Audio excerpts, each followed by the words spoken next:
2-4 वर्ष 1-1.5 वर्ष अझै खेल्थेँ होला, तर मलाई 2-3टा कुराहरूले चाहिँ एकदमै मेन्टलमा असर गर्यो होइन। जुन अब मलाई चाहिँ यो अहिलेको चलेकै मन्त्रीहरू हुनुहुन्छ, मैले नाम दिएन होइन, उहाँको एउटा स्कुलमा गएँ म, मेरो बच्चालाई यसरी पढाउनु पर्यो, म आज यस्तो क्याप्टेन भइसकेर म उहाँको स्कुलमा धेरै पटकचोटि म जुन जुनियर गेमहरू खेल्दाखेरि उहाँको स्कुलबाट चाहिँ खेलिदिइसकेको थिएँ र मेरो बच्चाहरूलाई पढाइदिनु पर्यो भन्दा एज अ एउटा टिम क्याप्टेनको बच्चाहरूलाई त फ्रीमा पढाउन सक्दैन, एकदमै कम, त्यही पनि हजुरको त्यो एनुअल फीहरूमा मात्रै डिस्काउन्ट अलिकति दिएर 20% दिएर उहाँहरूले अरू त लाग्छ भाइ यस्तै हो।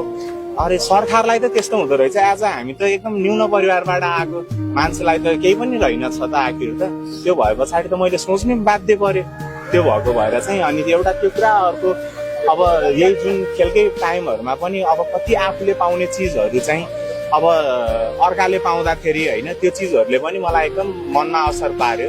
अब जस्तै तपाईँहरूको मिडियाहरूमा पनि आइसकेको थियो, योभन्दा अगाडिको NBA कपमा 240 अङ्क ल्याएर सबभन्दा धेरै हाइएस्ट स्कोर मेरो थियो, तर मैले केही पनि पाइनँ। फेरि किन पाइनँ त हो, त्यो कुराहरू पनि आउँछ। फेरि मलाई यहाँ बेस्ट एउटा स्ट्राइकरको अवार्ड यताउति दियो भने फेरि यहाँ कोहीलाई फेरि मार्दो रहेछ।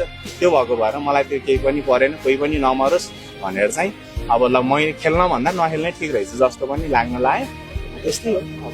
सुरुमा अस्ट्रेलिया जाँदाखेरि तपाईँले एउटा डिजाइन पनि भलिबल सङ्घलाई बुझाउन सुरुमा नबुझाइकन नै जानुभएको थियो, एउटा खेल्न नै एउटा